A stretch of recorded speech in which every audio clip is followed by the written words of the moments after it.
Hello, everyone, and welcome on into the Betting Pros College Football Look Ahead, where we break down all of the lines that have just dropped for the fresh college football week. We are going to be comparing them to Thor's adjusted lines and totals himself, and we're going to be coming up with the best possible bets that you're going to want to jump on before those lines move for the rest of the week. Thor, it was another exciting college football Saturday. We saw plenty of upsets. Are you ready for week 3? I absolutely am. Yeah, and what a day to be alive. Both the Kansas Jayhawks and the Syracuse Orange are 2-0 and undefeated. So we're both sitting pretty right now, and yeah, I'm ready to turn the page to week 3. I am sensing another Kansas-Syracuse national championship in our future. I think that's what we're going to see here, my friend. As long as Hakeem Warwick doesn't block a shot that causes Kansas to lose in it. All-time great shot block here. Thor Nystrom, our college football expert. I'm Thomas Viola, and this is going to be a doozy of a show, ladies and gentlemen. Let's jump right on in here with our first game up on the board. Liberty is taking on Wake Forest. The Demon Deacons are laying 17 points here, and you think that is just too many points based on your total. Yeah, I do. Yeah, and, a part of course, Sam Hartman came back last week. That was announced a couple of days before or maybe one day before the Vanderbilt game. That had shifted the line in a big way. It was Wake Forest minus 6.5. It goes up. I think it might have closed at 13.5. Might have even gotten up to 14 for a little bit. Wake ended up covering either number. So now I think that whereas the market before, you're sort of wondering, like, Hartman in his first game, how's he going to do? Did all right against Vanderbilt. Vanderbilt was 2-0 though, but prior to that, and now it seems like the market has the confidence back in Wake Forest. Whereas with Liberty, Liberty was one of my favorite bets last week when they were playing UAB. They were a 6.5 point underdog. I picked them to win that game outright, and they ended up doing that. I'm still pretty bullish, and certainly more bullish on Liberty than the market is. I still feel like Liberty has gotten toggled down because Charlie Brewer broke his hand and is out for a month or a month and a half. But we saw Keaton Salter against UAB. UAB is one of the best G5 defenses. Liberty was able to move the ball there. And Keaton Salter brought several different elements to the offense they did not have with Charlie Brewer, namely athleticism and arm strength. So the dimensions of the field change a little bit with Keaton Salter back there. I think that this number is a little bit rich, and I'm probably going to end up being on the underdog in it. All right, the next game up here is going to be Toledo versus Ohio State. I have a feeling this is going to be one epic battle for Ohio. They are the Buckeyes, 31.5 point favorites here. And are you at all perturbed by what we've seen from the Buckeyes now? Yes, the Notre Dame game, not great, but they were able to come back and have a solid performance last week. Yeah, I wouldn't say perturbed. I think you can explain it, what's going on sort of with the offense not being quite as explosive as we thought it was going to be, losing the 2 first-round receivers, and then Jackson Smith and Jigba. They have not had access to him since the first half of the Notre Dame game. He suffers that injury. Then he was withheld in this past week's game. It seems like he might be missing this coming week as well. At least Ryan Day had indicated that in his comments to the media right before this past weekend's game. Julian Fleming, one of the other issues for Ohio State this past weekend, Julian Fleming was also ruled out of the game. So you were down to Marvin Harrison and Egbuka, and then the guys behind them we don't really know very much about or whatever, did not have the legitimate wide receiver 3 that Ohio State always has. They always have a first rounder that's their wide receiver 3, but they're down to 2 stud receivers, which almost any other team in the nation would be happy with 1 stud, and Ohio State has 2. But I think that's the difference between where we thought Ohio State would be and right now. And again, especially without Smith and Jigba, I think this line is rich as well. You mentioned that Ohio State opens at minus 31.5. My adjusted line on it, which isn't even baking in the Smith and Jigba injury, I'm not baking in all the injuries on the lines, just what it would be in a vacuum, both teams full strength. Ohio State is favored by 27.4 in my numbers. I like Toledo. I was on their over. It was one of my favorite over bets over the summer. I think that they're a solid squad. They haven't really gotten the shot to sort of strut their stuff. Week 1, I forget. I think they were playing an FCS team, but this past weekend they were playing a quasi-FCS team in UMass, and they just drop-kicked them. But I think that they should be able to hold this game stay within 31.5 points. I'm playing the world's tiniest violin here for Ohio State's receiver woes. Yeah. It worries me a little bit about CJ Stroud and what we're going to see out of him at the NFL level. I know that he's so hyped right now, and with good reason. He's looked certainly the part, but the receivers that he's had to throw to have just been an embarrassment of riches. We'll see if Toledo can hold them in this one. Like you said, those injuries going to play a big part. Texas A&M did not have a good weekend, to say the least here. No. Now they get to go play the Miami Hurricanes. They are 5.5-point favorites. Are you out on the Aggies? Johnny Manziel said he has 2 years left of eligibility. Could he come and suit up? Well, unless Mike Evans gets some eligibility back as well, I don't think that'll save A&M for this coming season. But I'm not going to say that I'm out on them, but I will say I was very surprised when this line dropped, and it's still live right now. Texas A&M -5.5. Miami is a really, really good team. And generally when teams are coming off the loss or the poor performance, and we're going to get to a couple of these games that I'm describing coming up here, but the line, it's reflective of that, and that's a lot of times we'll see like overreactions. This line to me seems like an overreaction in A&M's favor, even though they had, they took a crap on Kyle Field against Appalachian State on Saturday. When their players in the pregame pep rally on Friday were making jokes about nobody knows where Appalachian State is. We don't even know if they play in D1, and they were making all these jokes at Appy State's whatever expense. And then they go out and they super duper sluggish on offense. The game was basically the exact opposite as Appy State's the week before. We definitely have to toggle up Appy State. Appy State was running up and down the field with North Carolina. They got in the shootout game, should have won it. Chase Bryce airmailed a wide open kid on the 2-point conversion that would have won the game. They ended up losing that one in overtime by that point. And then the next week against Texas A&M, you beat them 17-14 going into College Station. The first one was in Boone, but this past one was in College Station. And then as far as this one, I just think that the line is too high. My adjusted line on this one is Texas A&M -1.3. Again, I'm rather confused as to why it was dropped here. This would be more the line of if A&M had just won solidly against Appalachian State, that would have been more what you would expect the line to be. But I'm very surprised after the showing that A&M just had that this line is opening up more that way. I do like Miami in that one. The next game up here that we've got, Michigan State versus Washington. Mich State -2 in this one right now. And you have this game pegged the complete opposite way. Yeah, I do.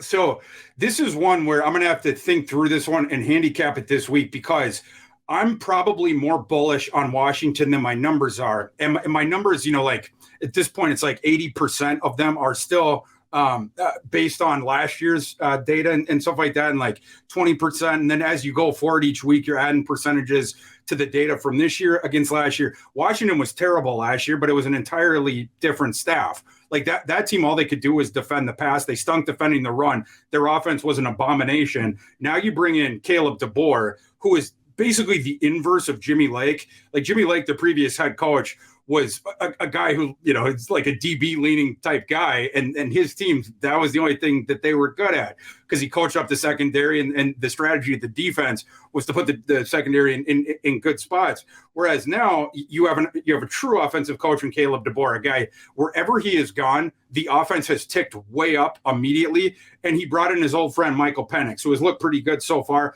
Washington's 2-0. They haven't really played anyone yet, though. This past weekend, they blew out Portland State. So you're sort of wondering on them. We're going to get a much better idea of Washington, seeing them play Michigan State qualitatively. Where are they at in game 3 of the DeBoer era? My number on it is Michigan State -3.5. But again, I am definitely more bullish on Washington than my numbers are. So this is a game that I'm gonna look very deeply to this week. But this was not one of the discrepancies right when the lines jumped where it had me running to the window to buy a ticket, because I need to get my head straight on both of these two teams before I bet it. And first off, I think I might have misspoken there. I might have said Michigan State was the favorite. Washington favored by 2, in case I wasn't clear. And you bring up a really good point there about when you start tossing out data from last year, how you really mix that blend. At what point in the season are you completely moved over to data for this season, and you're saying, okay, this is just who this team is now? It's really not until like game 10. It might be game 9. I would have to look at like the progression of the percentages, but it's somewhere in there where then it just totally flips over. But you don't want to toss out the baby with the bathwater sort of and just go to the numbers, all this year, this early, because what's the most predictive thing for the future? It's what has happened in the past, and especially the recent past. So you can't just toss it all, but especially this year, with the unprecedented player movement in the offseason with the transfers. And then we got way more coaching staff changes than in a typical offseason. And with some of these teams, the strategy, the way they play is totally different than from last year. And the roster is also very different. Like, there's obviously an enormous difference between Michael Penix and then Horde and Morris and some of those different guys that they've tossed out over the last couple of years. So they made an enormous upgrade there, which ticks up their receiving core, makes life easier on the offensive line and the running game, et cetera, et cetera, et cetera. But yeah, you have to have last year's data in it. And so, yeah, but like, you cut it like by 10, 12%, whatever each week until it gets down to 0. That is really surprising to me that it would be that late in the season. I expected you to say something like 3 or 4 or 5 games, because especially with the amount of changeover, you alluded to it, the players moving in the transfer portal, the fact that it's not the pros. You have players leaving every year. Your team looks very different every year. It surprises me that you would hold on to data for so long there. Well, it's just because it has predictive value, right? Like if last year's results and last year's data and the way that the offense and the defense play, if it wasn't predictive in some way, then it would just be all this year's data starting out right away in the season, like after the first game or whatever. But of course, you have fluky performances, like week 0, week 1, we had some fluky performances. I think we're already starting to see, some of them was just someone had a good day at the office and someone didn't. And so you can't completely base your numbers off that, because it's going to give you wildly skewed lines against what the Vegas one is. Vegas, the way that they're making these numbers, it's very similar. Like their power ratings, it's not too far off from mine and the methodology behind it.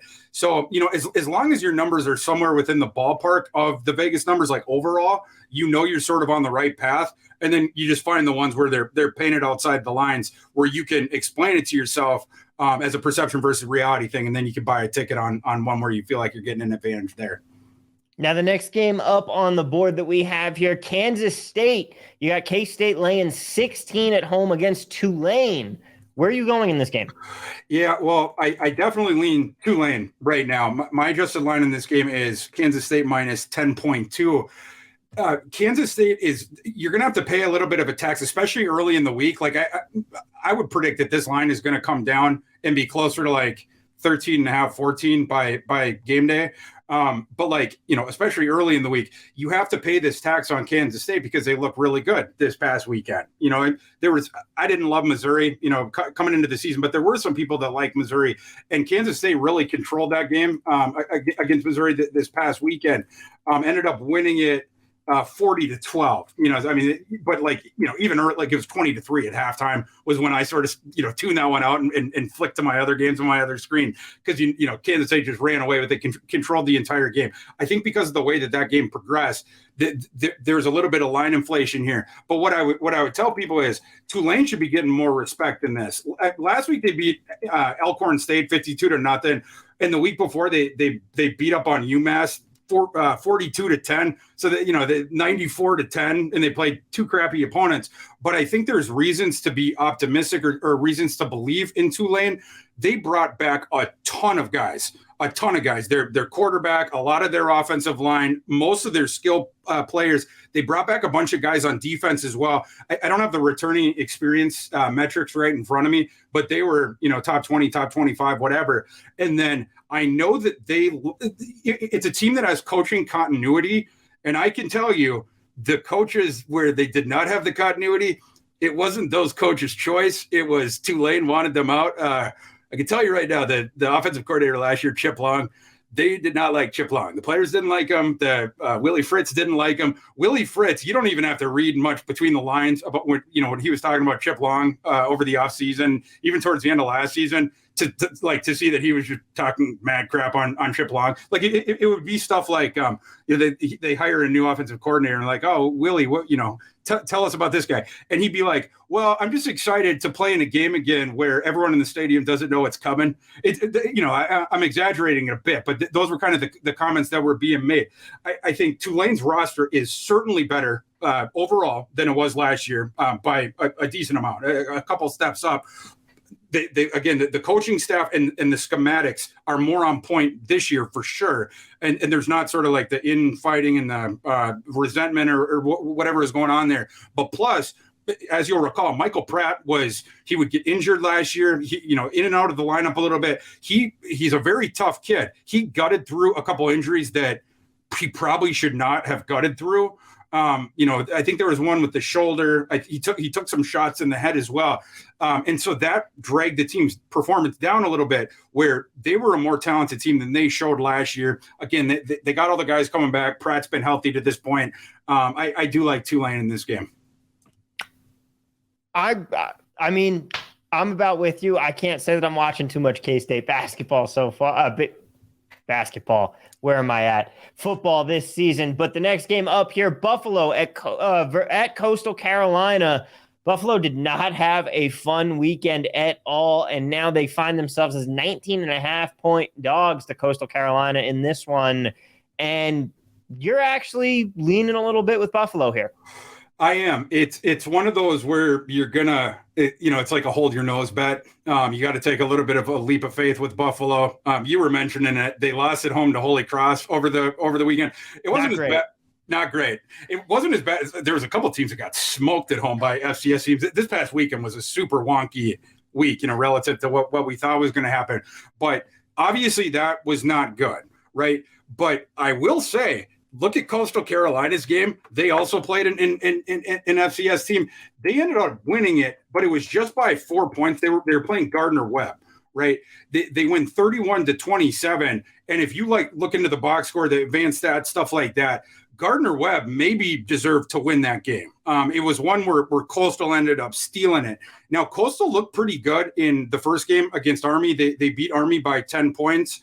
But one thing I've been watching for early in the season, I think we got to downgrade the service academies a little bit, the triple option running teams a little bit, because the rule about the cut blocks and you can't do it outside the tackle box, stuff like that.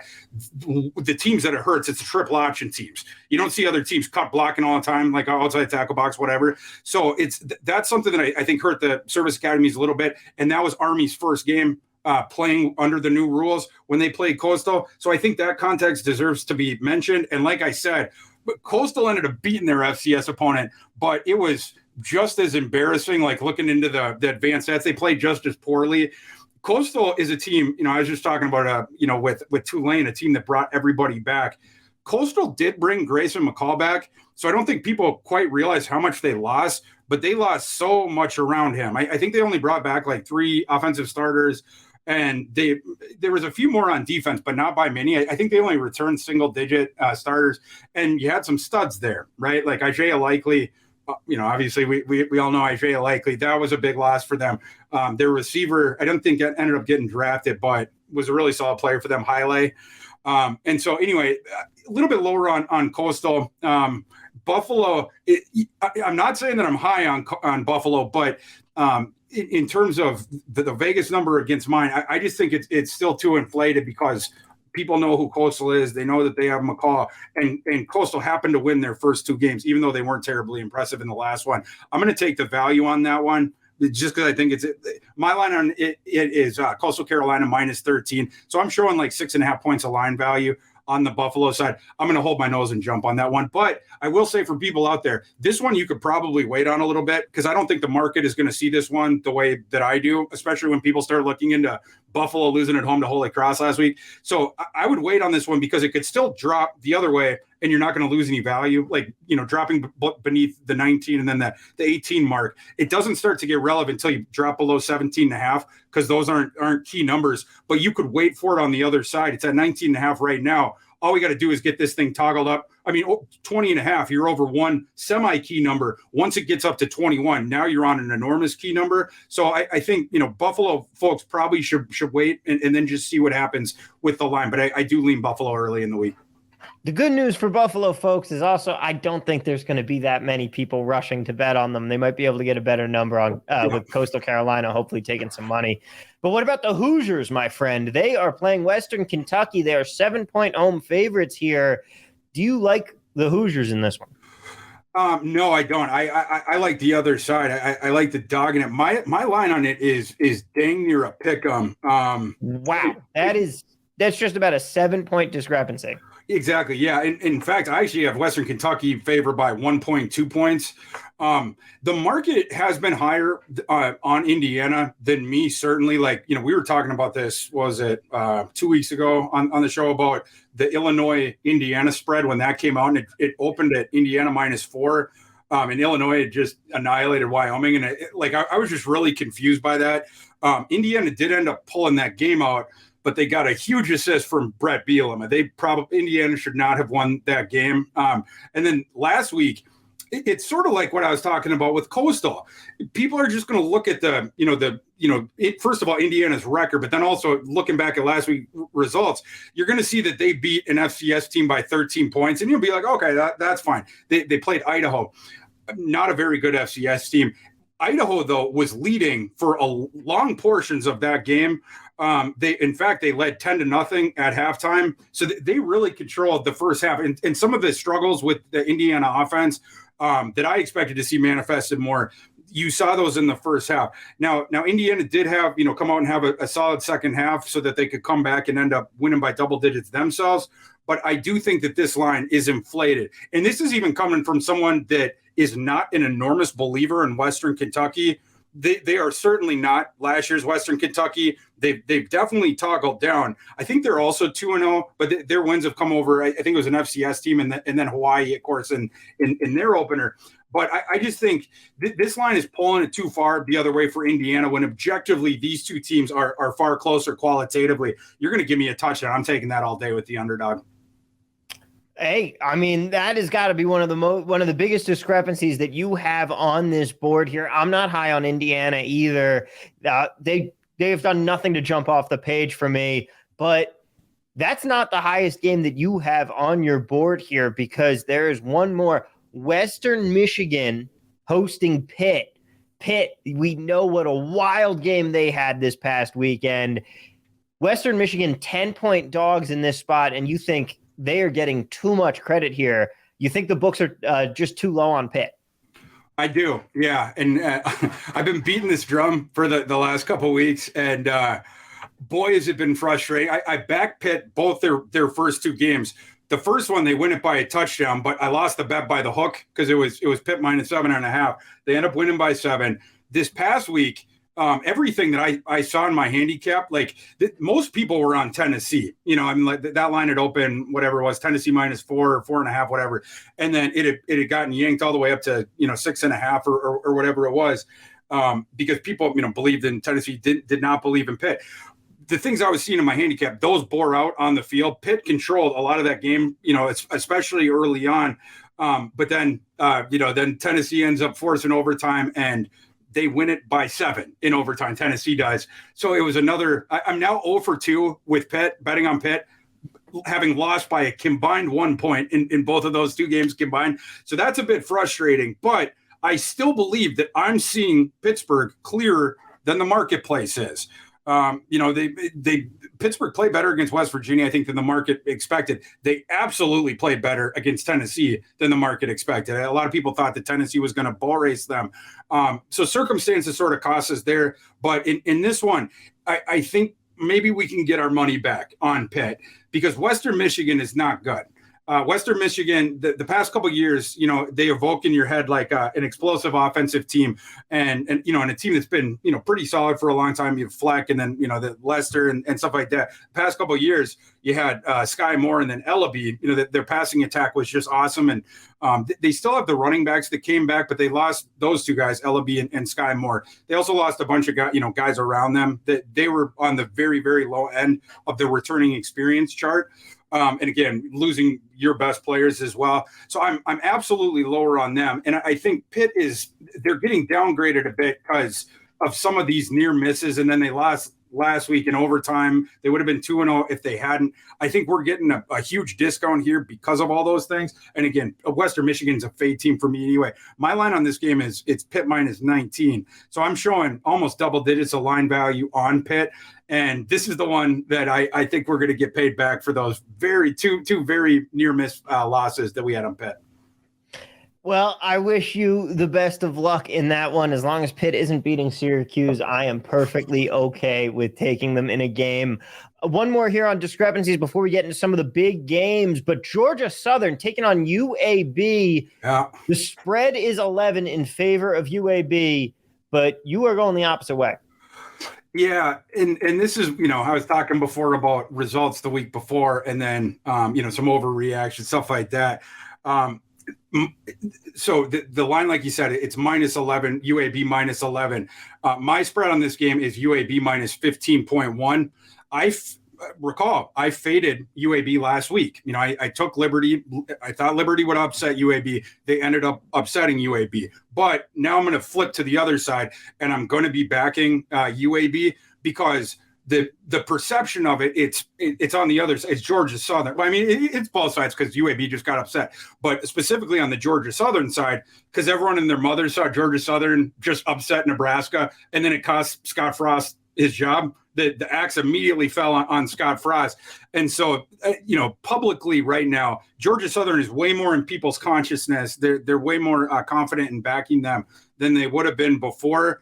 But let's not forget what this is. You had Clay Helton, who has never been known as an X's and O's guy. He has always been described as a relationship guy and a solid recruiter, not X's and O's. He gets fired from USC. He ends up taking the Georgia Southern job. Georgia Southern's a school that had run the triple option for 2 decades before that. And it's Clay Helton has started certainly faster than we thought. With this upset, and now they're 2-0. But just look at Georgia Tech with Jeff Collins had taken that over from Paul Johnson. Jeff Collins, a guy who had a lot of success before at Temple. He goes over there to Georgia Tech. The same thing that Helton's trying to do now: take a triple option running roster and team, and then switch it into more in Collins' case, more pro style. In Helton's case, more spread and air raid type concepts. But Collins has struggled mightily in doing that. He's like 9-23 or whatever over, now he's in year 4. I'm not sure that Jeff Collins is going to make it out this year. That context, I feel like it's important to note here because I think Nebraska, they were a team that arrived this season dead on arrival. I think their players knew, if anything bad happens, Frost is gone. So, then we're thinking about the next coaching staff and different stuff like that. The fan base there, every time something bad happened or the other team had a good play, it would get dead silent in there. Like, it was just really awkward. Nebraska made a horrible decision. Trav Albert did by bringing back Scott Frost. Wasn't good. And Georgia Southern happened to get the opportunity to ambush them when it was like, last rites time for Scott Frost. And they gave Clay Helton like the spike to stick in his heart or whatever. But I don't think that has predictive value going forward. I mentioned before UAB has had one of the best defenses in the G5 going back several years. Last week they had to prepare for a Liberty team that was playing a quarterback that was totally different than the quarterback before him. UAB did not have tape on Keaton Salter. So it was sort of a difficult task, stuff like that. But just in a vacuum, like I said, I think this line should be like UAB minus 15. I think you're getting value on UAB just because they got upset last week and because Georgia Southern pulled the biggest upset of the week. Now, you talk about Scott Frost and Nebraska. Things don't get easier in the first game of the post-Frost era here, as now they will host the Sooners. Nebraska getting 13 points at home in this one. Do you see a Scott Frost, a post-Scott Frost bump, or is this line off the other way? Well, so my adjusted line on it's Oklahoma, the visitor, favored by 10.3. So in a vacuum, I'm showing 2.7 points of line value on Oklahoma. You can explain that for sure just by, Nebraska just axed Scott Frost. Now the interim, staff is going to take over, stuff like that. I think that's what explains it. I do not believe that I'll be betting this game. I certainly did not like, Nebraska, for all those different reasons. I don't think they're as talented as maybe some other people thought. But Oklahoma, I think that they're down probably more than people are giving them credit for. It's just that they haven't played anybody yet. So I would love an opportunity to fade Oklahoma. It's just I'm not sure that I could do it this coming Saturday. Another thing that I'll mention is, you see this a lot when there's a firing in season where – analyst people like, sitting in my seat, they'll say, you fade the team, right after they fired their head coach. They're going to be in disarray and their mind's going to be elsewhere, stuff like that. It has been so ubiquitous. Teams that fired their coach then overachieving, like the couple weeks after that, there's actually the new coach bump. That's a thing. Well, what they call in college football, they call it the dead cat bump. It's like you're free fall and then it hits the ground, bounces up or whatever. Like, there's been a lot of teams that next week and even maybe the week after, but specifically in that first week that have overachieved relative to the line. So don't just assume that stick an enormous fork in Nebraska. They very well may have a better effort this coming week. And don't forget, you only lost the guy in the top of the totem pole as far as the coach. The rest of the coaches are the same. And I think at this point, we could say that Scott Frost was not adding value to Nebraska. In fact, he may have actively been taking it away. So you baking all those different things together, I'm probably going to stay away. But that's a fascinating informational game that I'll be tuning in for just to get some information about both those squads. Now, speaking of coaches that may not be popular at their current destinations, Brian Kelly's in a little bit of hot water at this point down in Louisiana. We got people clamoring maybe for a little bit of the Ragin' Cajun in Coach O coming back, which would be the greatest thing ever. But LSU takes on Mississippi State here, and LSU hosts as 3-point dogs. Are they finally going to get right? This is a pretty surprising line. Like in when you compare it to what it would have been over the summer, I don't have the line, if they drop one of those game of the year lines on it, but I have to imagine not only would it have been flipped, but LSU would have been favored by more than the 3, maybe it would have been like, by 6 or whatever. So the whole thing is switched basically just because Mississippi State's looked pretty solid early on in the season. And then, last week, LSU drop kicked an FCS team. Nobody watched that. The game that everybody watched was when they were fumbling over themselves when they played Florida State, and then they, missed the extra point at the end and ended up losing that game by 1 point. But I do think that there's some of that stuff going on with the perception. My line on this, it's pretty dang near a pick. I actually have LSU favored by 0.7 of a point. So I am showing 3.7 points of line value on LSU. You're going up against the perception on that, but I do think that there's value on LSU. Florida State is better than they've been in recent years. We've already seen that. So LSU playing with them, like losing, it's not the embarrassment that it would have been the past couple of years.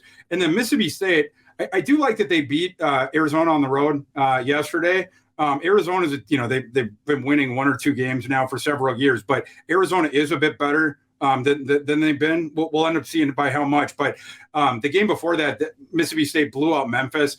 I'm not very high on Memphis, like this year, in comparison to some of these years past. So I'm not sure that Mississippi State, they're undefeated, but I'm not sure their resume is quite as impressive as maybe the public thinks it is.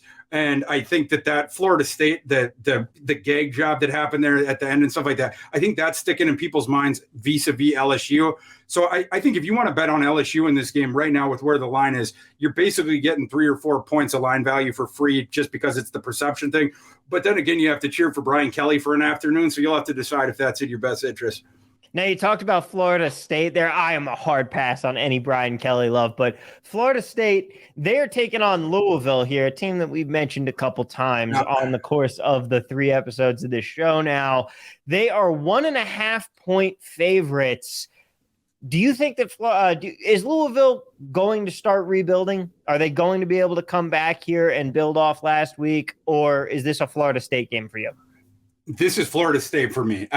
To me, Florida State is, 2 steps ahead of what we have seen Florida State these last couple of years. Solid 2 steps above. They are now a solid team. You get top 30, maybe top 25 by the end of the year. We'll kind of see how that ends up shaking out. But I trust Florida State more or less to at least play their game. Super duper explosive rushing attack. They've now augmented that with at least a competent passing attack, that was the problem before because Travis couldn't hit anybody. But now they have receivers. They brought in some guys in the portal. Travis has gotten more accurate. So that's also playing up the rushing attack. And it seems like their defense is going to be better than it's been the past couple of years. So I like Florida State. As far as Louisville, obviously in week one, Thomas, you watched every play of that one, but they were one of the most disappointing teams of week one. Just got absolutely hammered by Syracuse. And the Louisville fan base, they were complaining. They have not stopped complaining that Louisville quit in that game. It's like if you read any of the Louisville writers or talk to any of their fans, it's basically they had two guys that showed out in that first game. It was Harrell and then the transfer running back that they brought in, Evans.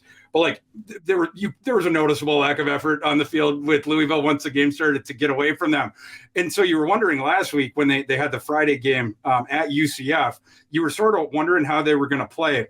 I watched every play of that game on Friday night, and I can report back to you, even though Louisville did spring the upset and in a place that has traditionally been difficult for visiting teams, like UCF had some long home winning streak heading into that one. So I think people just looking at it, treetop looking down that did not tune into that game, they're going to be like, oh, maybe Louisville was one of those teams that like Thor was alluding to before, where they just had a fluky performance in week one, but they're actually the team that we thought they were going to be in the preseason. I would do a Corso not so fast, my friend, to that thing. The non-fluke result was them against Syracuse because they just got beat, and they got beat in the trenches. They got beat on the perimeter. They essentially got beat on every single phase, and then they quit. Whereas against UCF, that was just a really ugly game. To me, both those teams are not what we thought they were going to be heading into the year. My more significant takeaway from that game is I'm downgrading UCF in my head. I didn't think Louisville did a whole bunch to beat a quality team on the road, which tells me that maybe UCF is not the quality team that we thought they were going to be. So I don't give Louisville quite as much credit for that. I certainly like Florida State more. My adjusted line in this game is Florida State minus 3.7. It's not as many points of line value, just in a vacuum as some of these other games that we talked about.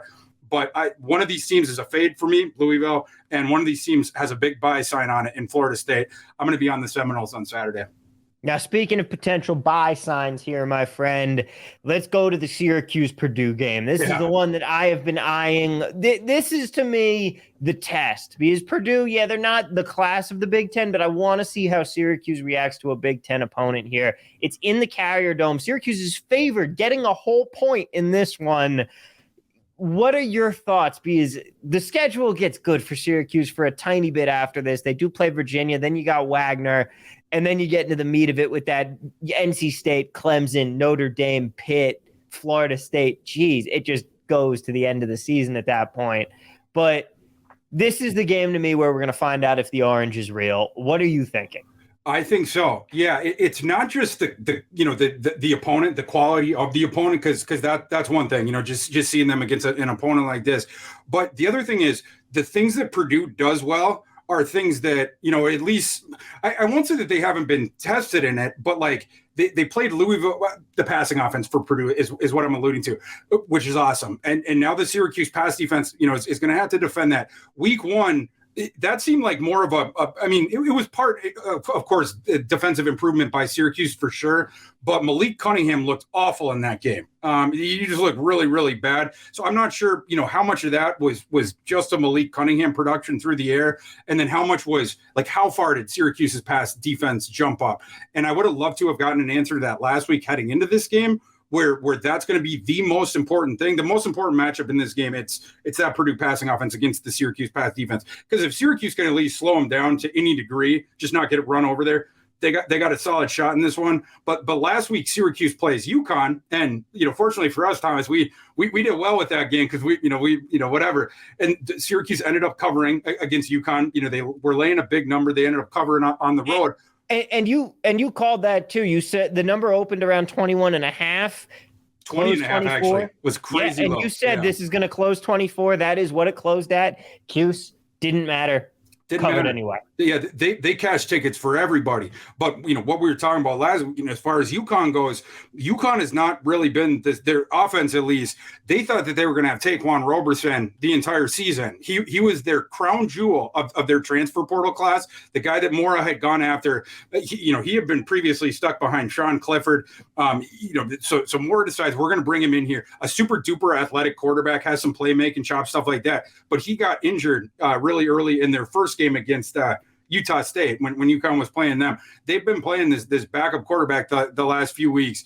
He's not good. And so, Syracuse, shut them down. And we thought that they were going to, but it's UConn's backup quarterback that UConn did not expect to be playing this season. So that doesn't have a lot of predictive value for us either. How will Syracuse's defensive backs, the secondary, do against the Purdue receivers, and then Aiden O'Connell? More to the point, the Purdue quarterback, I think he's going to be a draft pick, in this next class, probably like a fourth, fifth rounder, probably more like fifth. But I think he's an NFL quarterback, and Purdue's receiving core has gotten. I shouldn't say better, in terms of talent, because last couple of years you lose Rondale Moore, you lose David Bell. You don't have a singular talent like that, but I think people expected them to fall off the shelf. Whereas Jeff Brom went out and made a whole bunch of smart signings in the transfer portal.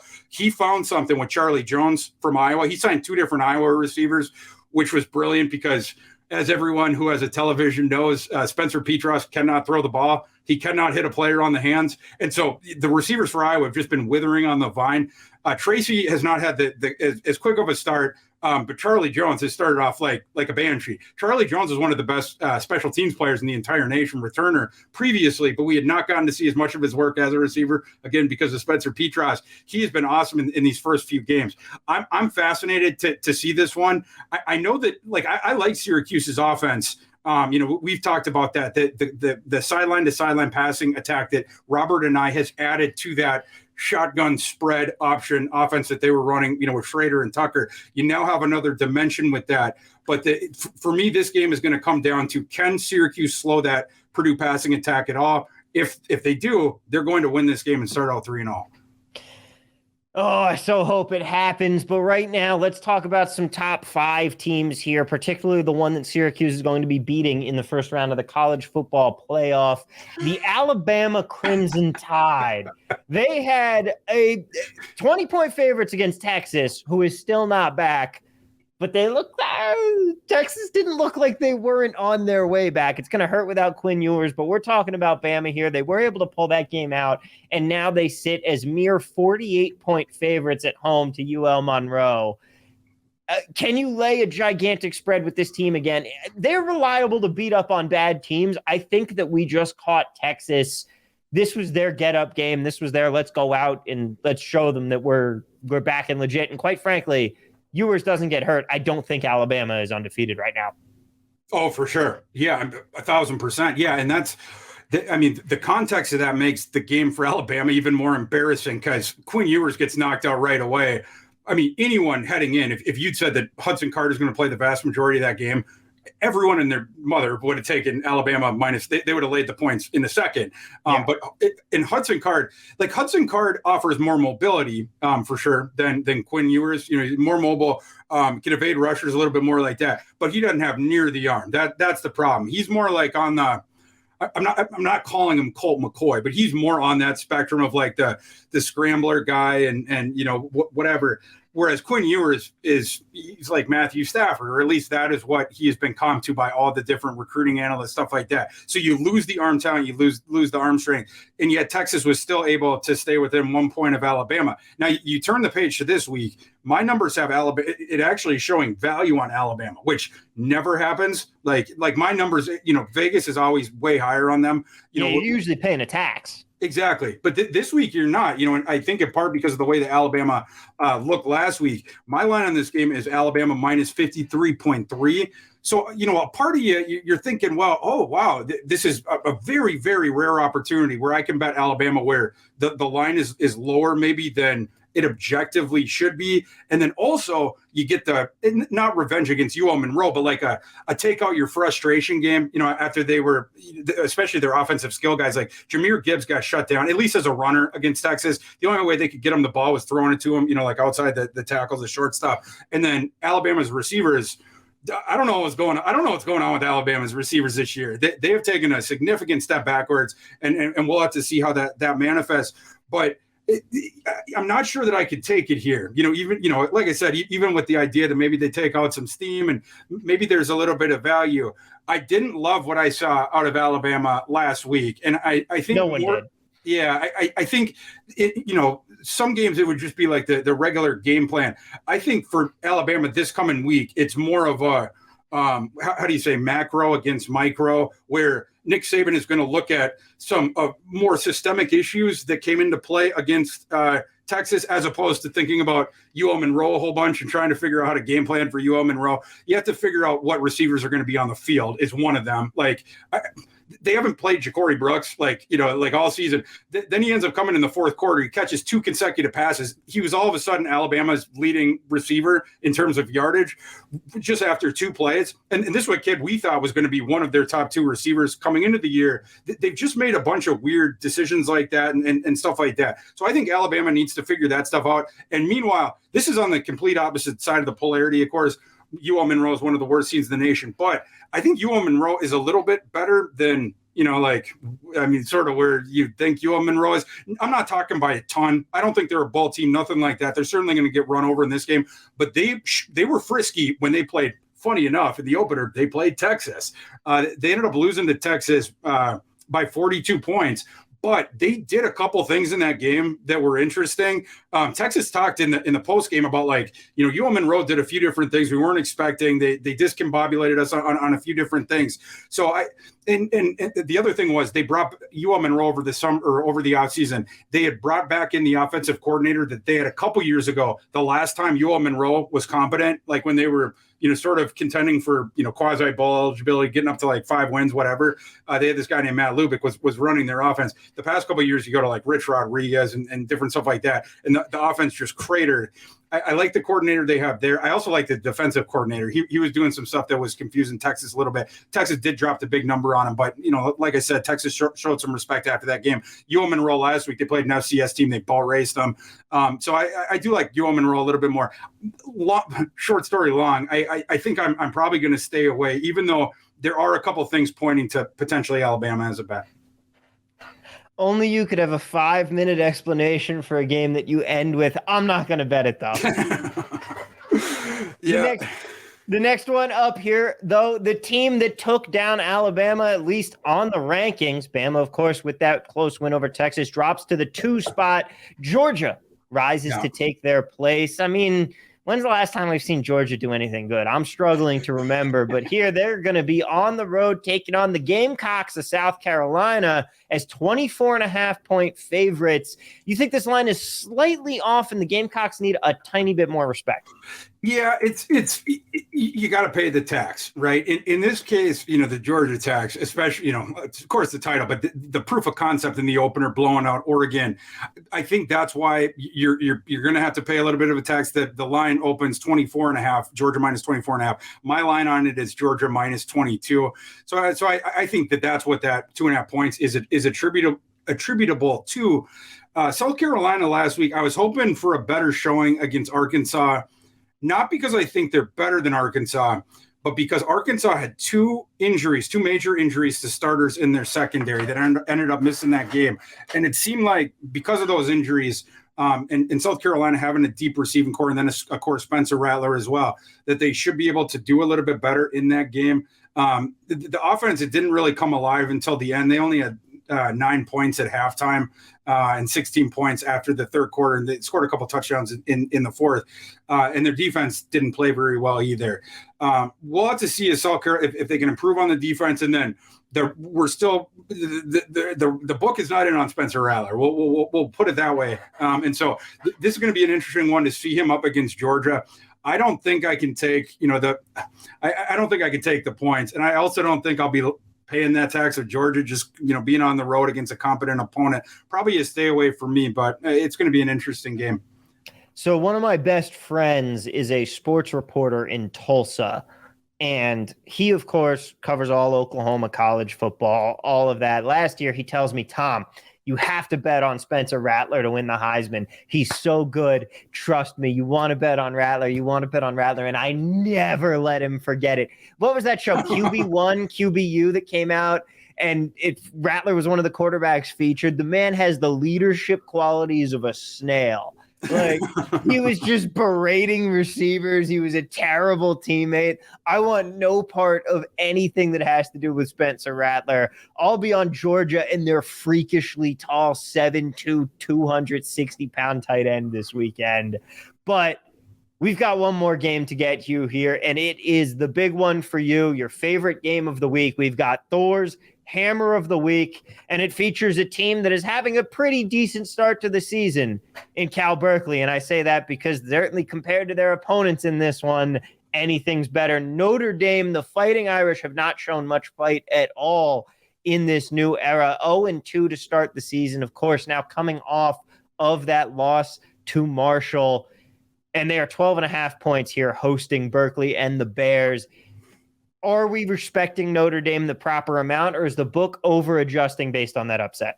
Yeah, no way. The book is way over-adjusting. And to me, this where they opened this is a mistake line, at least to me. Like, I fully expected this one by kick. It's going to be over 14 and probably even closer to 17. My adjusted line on this game is Notre Dame minus 19.5. And that's even, like, I significantly toggled down Notre Dame this past week. But, like, it seemed Vegas certainly has pulled them down more, in overreaction to last week's upset loss at home to Marshall, of course.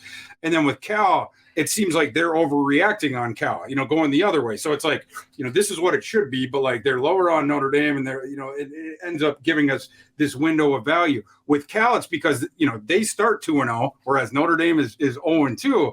But the team, Cal hasn't played anybody. Yeah, Cal's not doing much. Yeah, the first game they played UC Davis, like, who cares? And then last week they hosted UNLV, who's been one of the worst teams in the FBS now for, a decade plus. They only won that game by 6 points. So I don't really understand what we're doing with Cal here outside of just, like, looking at the number and then, their record, and then the same thing with Notre Dame on the other side.